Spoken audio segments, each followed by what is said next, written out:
This week in our collective heads, wanna put an old rumor to bed.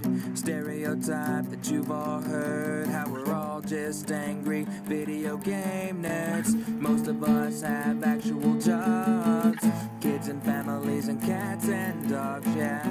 This week in our collective heads, this week in our collective heads.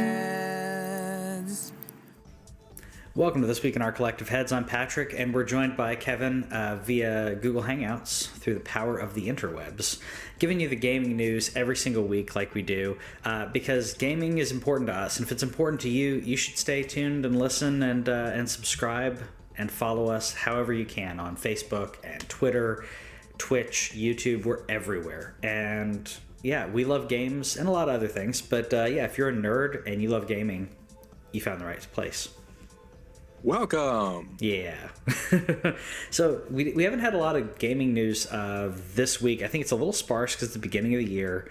I feel like everybody's on vacation and they're just kind of getting back into the swing of things, and nobody wants to announce something right after everybody just got their presents. And yeah, there are rumors that there's going to be a Switch or a Nintendo Direct this week. But we haven't confirmed that yet, so that's not official news. That's just the rumor of the week. Yeah. Our segment that will come up almost never. Yep. Because usually we go for like the legit news. We try to vet the news for everyone, so that way if we're giving you something, there's at least some credibility to what we're saying. Not only for us, but we also don't want you to be informed, and we don't want to do the Fox News, some people say, and then just fill in the blank with whatever we feel like saying. We're actually going to vet everything, and we do vet everything. The first bit of news, though, is we got some news about Paladins, which, if you're not familiar with Paladins is the other Overwatch. It's pretty much kind of like it's basically Overwatch for free, the same way that Fortnite is PUBG for free. Mm-hmm. And so it's a bunch of the heroes and everything. And this is actually, I'm going to give you a little bit of a spoiler for our 2018 predictions, but because I didn't actually say it on the show yet, this does not count for my 3 games releasing a Battle Royale mode this year, because I see that as absolutely happening. Fortnite was the one that did it first. They're the ones that did it the most popular after PUBG did. But I think that it's a mode that will not be as difficult for people to add, and so I think that it's something that's going to show up in a bunch of other stuff. But I think you're right. Again, because I didn't say it before it was announced, this one doesn't count for my prediction. Okay, so you're saying 3 more after this? Yes, 3 more after this. You know what? I could see that happening. I think that the Battle Royale mode is going to be the Horde mode of this generation. Yeah, basically. Yeah, it's good, and once something is good, everyone is going to try to emulate it. That's what happened with first-person shooters, happened with platformers. Anytime you have a unique concept to a game, people start emulating it and using it and see how can we put this into our intellectual property. I don't think it's a bad thing at all. I think it's a good thing. I think what's going to happen is you'll have a ton of imitators, and you're going to have certain ones rise to the top. For example, there was within the news about Paladins and Battle Royale. I'm looking up the actual quote here to make sure I quote it properly. Come on. There was a quote from PUBG developer. I'm trying to see who. It's the PUBG Corp vice president. He said, "After listening to the growing feedback from our community and reviewing the gameplay for ourselves, we're concerned that Fortnite may be replacing the experience for which PUBG is known." So they know that Fortnite has taken over. I actually played Fortnite for like an hour with my nephew this morning, and it's fun. I think the colors are nice and overblown. I think that to me, Fortnite's a little easier to jump into, and it's a little easier for the younger generation. And not only that, it's free. So He's playing Fortnite, and he and I are both pretty bad at it, but it doesn't matter. You can jump right back in. You just leave as soon as you die. You leave the game. You jump into another game. So I think we played 7 or 8 matches. Actually, sorry, it wasn't an hour. We talked for an hour. I think 25 or 30 minutes of it was playing Fortnite.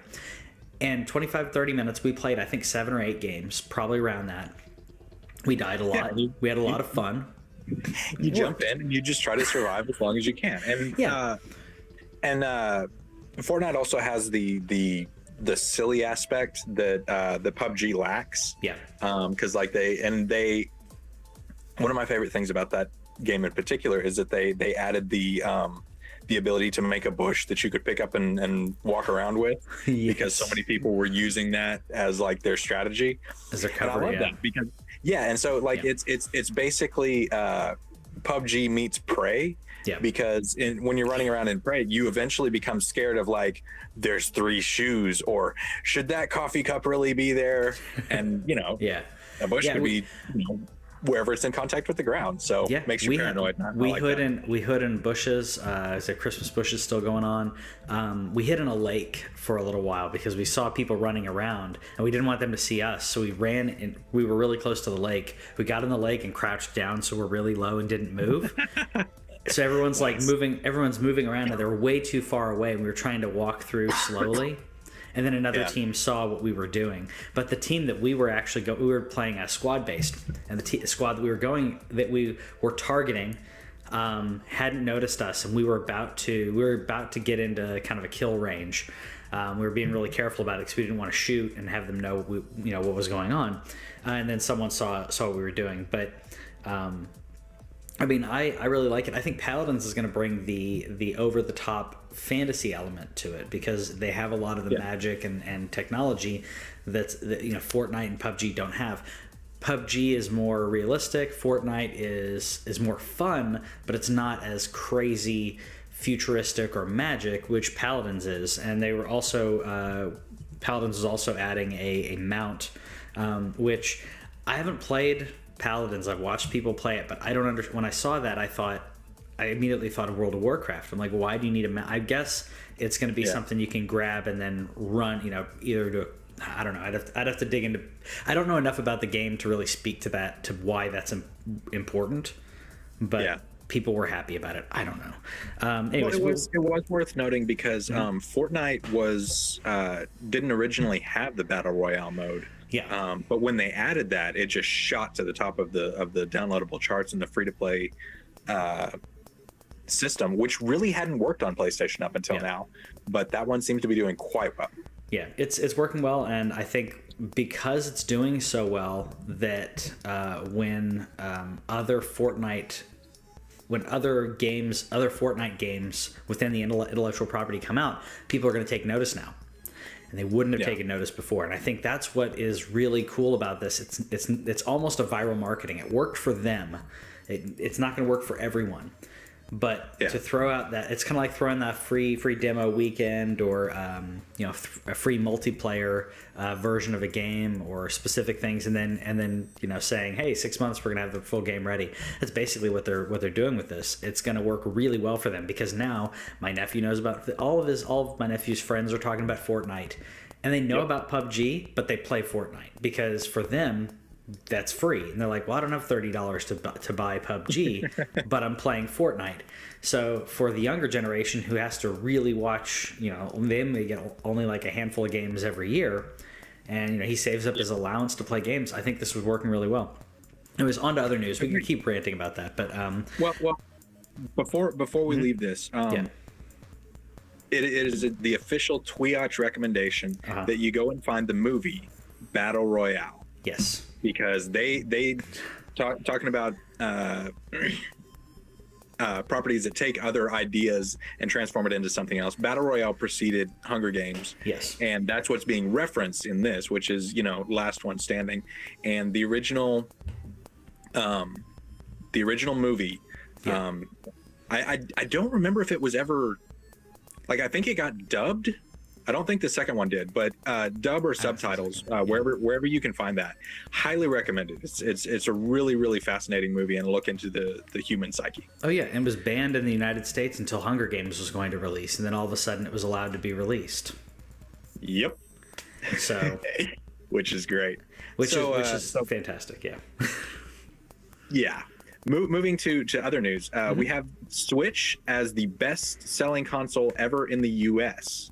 And Nintendo was the one that had the record before. Yep.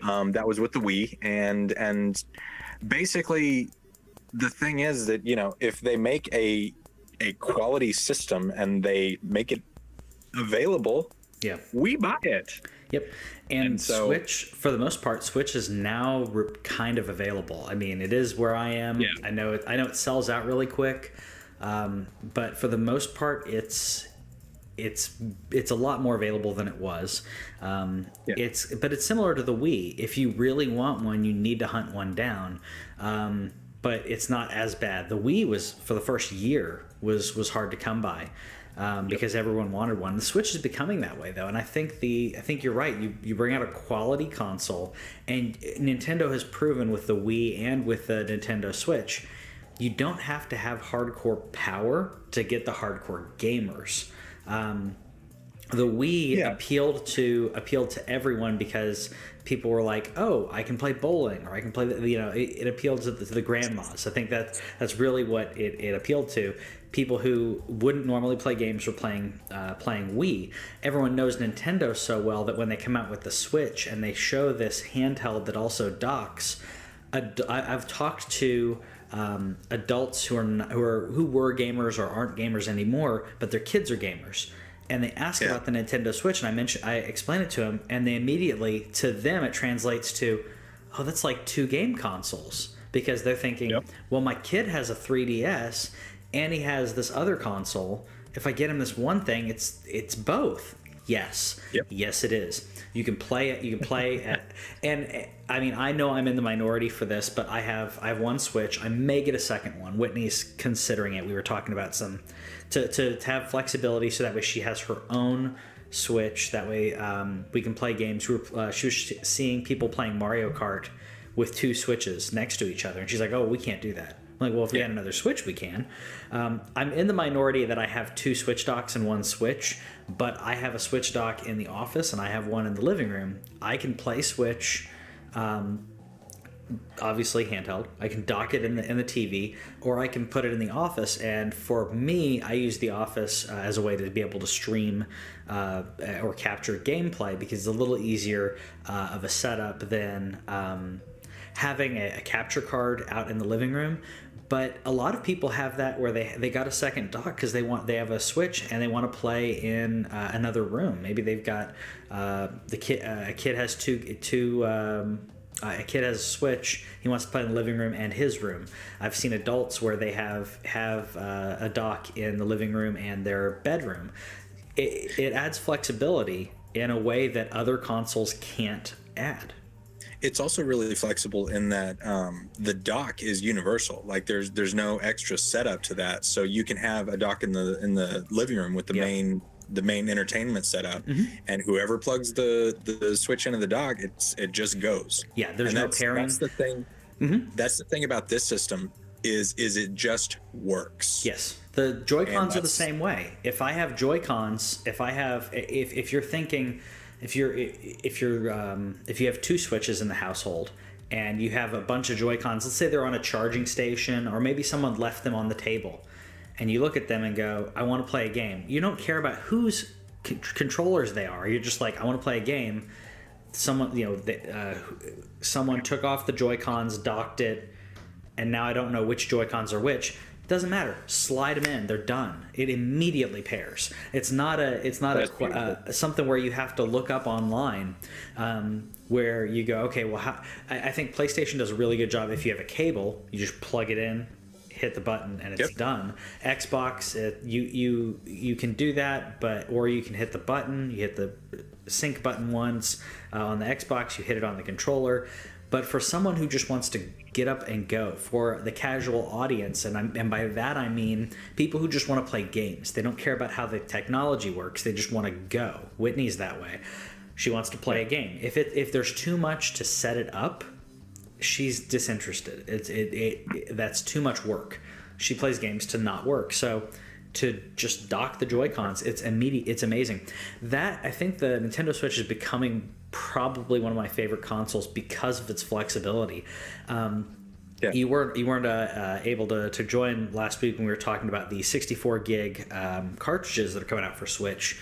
So I didn't get your opinion on it. To kind of quickly state my opinion, everyone is talking doom and gloom because the Nintendo Switch cartridges go up to 32 gig. It only has 32 on the system itself. So everyone's talking doom and gloom because the game downloads that are required and the game size to put onto a cartridge. To summarize my statement on it was the developers are not going to have too much of an issue with this if they actually care about how bloated their code is. Call of Duty's 11 or 12 gig for PC. When it goes on to a PS4 or Xbox, it's bloated up with software that's specifically made to make sure you can't copy the software out and burn it to a disk. I think that the cartridges are going to be fine if developers do what they need to do. Breath of the Wild, I think, is 9 gig. That game is huge. Yeah, the textures aren't great, aren't amazing, but you don't need that. Well, and you were also pointing out the 4K resolution and everything, and like the Switch is pretty. But you can do a lot of things with the art style, and they managed to put Doom on there. There's a little bit of tearing, but it's really, if the developers are willing to put in the time to make it work, it can absolutely happen. And so I'm very much in agreement on that. The other piece of news that's also come out with the best-selling console in the U.S. It's also that also happened in Japan. And so those are the two primary markets for consoles. And it's also interesting because in Japan, console gaming had fallen off considerably because handhelds were so big. And so the Switch is ideal for that market because it reaches out again to everyone. And and it's in a different way than the Wii appealed to everybody, because like you said, you know, the appeal from everyone to hardcore gamers too, and we always say it colloquially, is the grandmas. And the other element of that was the price, I think. And the Switch is not budget priced, and it's still selling like this, and that's pretty amazing. They've really nailed what it is that people were looking for. It nailed it. And one thing that I thought was amazing is that it was the best-selling console during holiday season. And so during holiday season, Xbox, so you can get Xbox One S for, it was $200. A lot of them were $200, and they threw in some games, like a game or two. The PlayStation 4 Slim was the same situation. So you have $100 less, and you could get a PS4 Slim, or you could get an Xbox One S. They're not the top of the line of their manufacturers, their developers, but honestly, I mean, if you're looking at that for, again, talking from like a parent perspective, if a parent's trying to buy a gift for a kid, a lot of times they go, okay, well, these are $200. Well, I can grab one of these and they're going to love it, and they will. But the fact that Nintendo has enough pull that kids want to play, that's what really shows to me. The kids wanted to play Nintendo again. I think that a lot of kids skipped the Wii U because they were playing 3DS. The Wii U confused a lot of people, and it wasn't that big of a deal. But now you're seeing kids migrate from the 3DS to the Switch. It's an upgrade for the 3DS. It's what the Wii U should have been, and there's a reason it's selling like hotcakes. It's a great console, and I think people are going to be snobs about graphics, but I don't think graphics matter in this case. If graphics mattered, then no one would be playing Hearthstone and other games on a phone with 720p or so for the actual game. I don't care about your screen DPI. I'm talking about the actual games running in 720.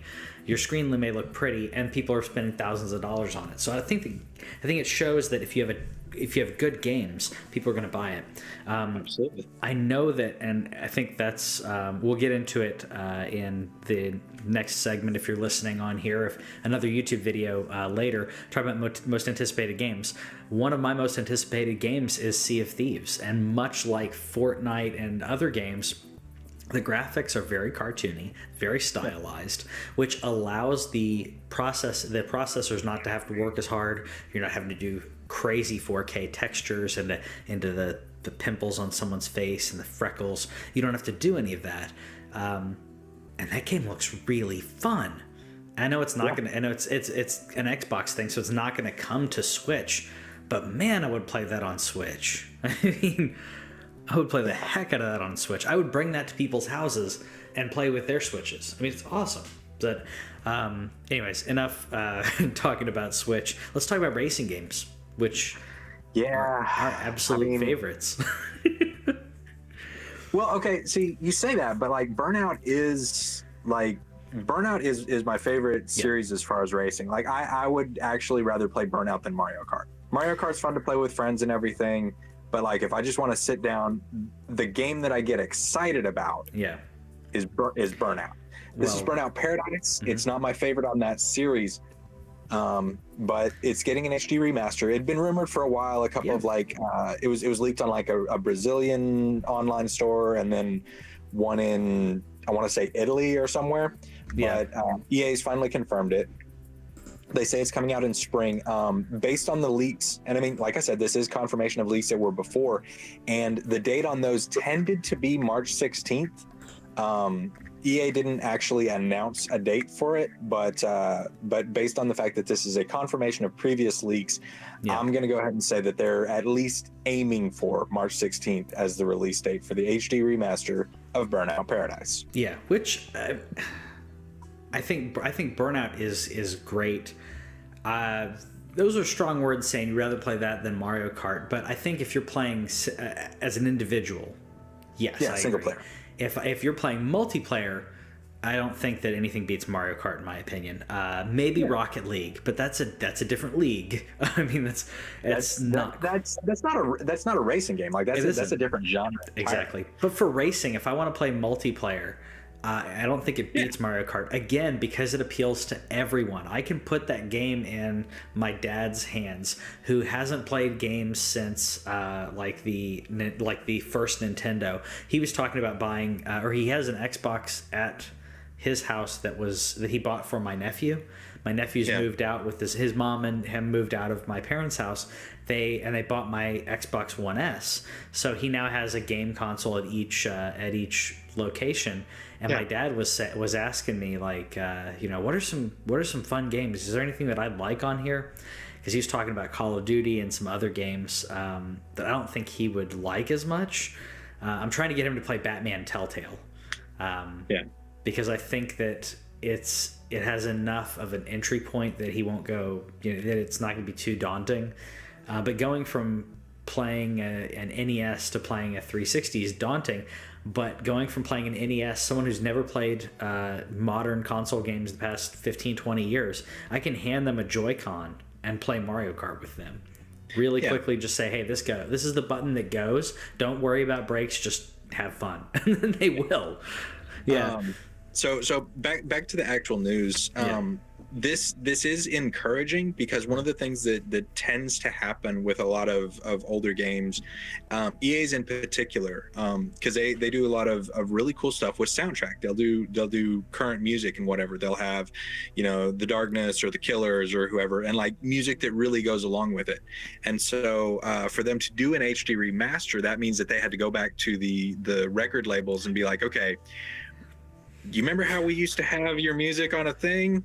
We want to do that again. Yep. And so for me, this is encouraging, because again, it keeps a game, I guess, current. Sure. And right now, I think we only have that it's coming to PS4. I don't believe remember so. seeing anything about Xbox.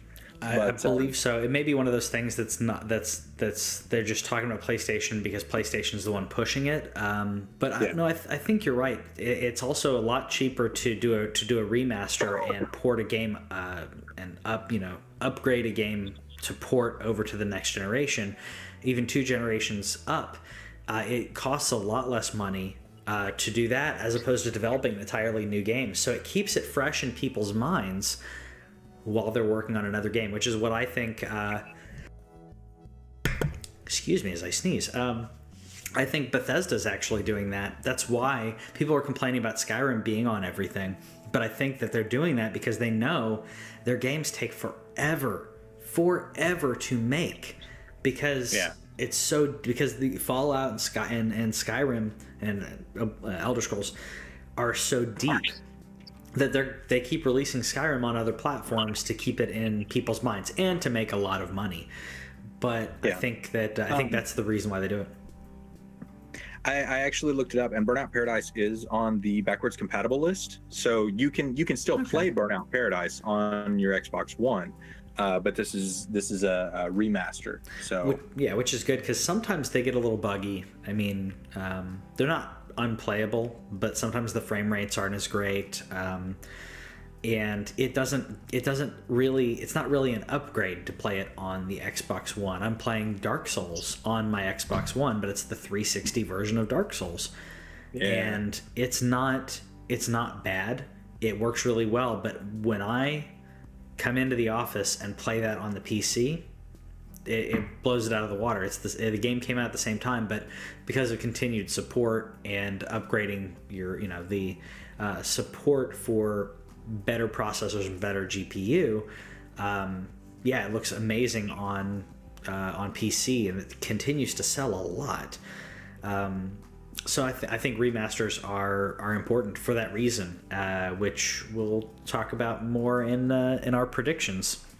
Anyways, and then our last bit of news for today is also racing, which means that half of our headlines for this week are about racing games. Gran Turismo Sports, they basically put a campaign mode. I forget what they call it, but like in previous Gran Turismo games, there was always like a campaign where it was designed to kind of start you off at the low end and kind of build up, and then you upgrade your car, build up, and then you have a world war. No, that's actually an Izzard thing. So props to those of you who got that. But yeah, so they put the campaign mode in, and this is what I always played on there. GT Sport is much more focused on the online and the kind of the community, and so a lot of people were like, oh yeah, but this is not actually how I remember playing this game. But their community has evolved, and so people who haven't been on the Gran Turismo ride track, what would you call that? Car wagon? People, sure. People who haven't been on the Gran Turismo car wagon for a while, maybe bought the game and then looked over at Sony and went, well, where's the parts that I wanted to play? Yep. So they put that in there, and I think that's kind of their version of fan service, is just reaching out and listening to the community. Yeah, and which so, I think that a lot of developers, what happens when you develop a game, I mean, it's a very insulated process. Usually you don't want to tell everybody about what else is in your game, because then they won't be excited about it. I have a couple of friends who are developing games right now who are talking about, one of them at one point was streaming like him making the levels and other things. And then he was thinking, well, I'm trying to make this game, and he spent like 3 years on it so far. And he was saying, I'm probably not going to be done with this game for like a year and a half, 2 years, So, and if I keep showing people everything, people are going to see everything that's great in the game. And sure, it won't have the same effect, but you have to hide something. It's like putting everything into a movie trailer. So I think that because of that, developers get very insular when it comes to their development. So when the game actually comes out, the fans don't get to have that much input saying, oh, this is what we wanted. I think this is an example of something that they should have known that fans wanted. But, you know, sometimes like Battlefront, Star Wars Battlefront's a great example of that. You know, it coming out, the first Battlefront coming out having zero story to it, and they thought, well, they thought people would like this. No, that's not what. It may have been what some people are okay with, but yeah. But anyways, that goes on to another topic. Anyways, let us know what you think about the gaming news. Let us know if we missed anything, or if there's something you want to hear more about in regards to gaming and gaming culture, and anything geekdom. And we'll see you guys later. Bye. Thanks for watching This Week in Our Collective Heads. Subscribe over here and click the bell, and that way you'll know about any new videos that we put up, because we put up a lot of gameplay, a lot of stories from games and stuff like that, and gameplay is down here. Yeah, and you got more editorials and news stuff down here. Check it out.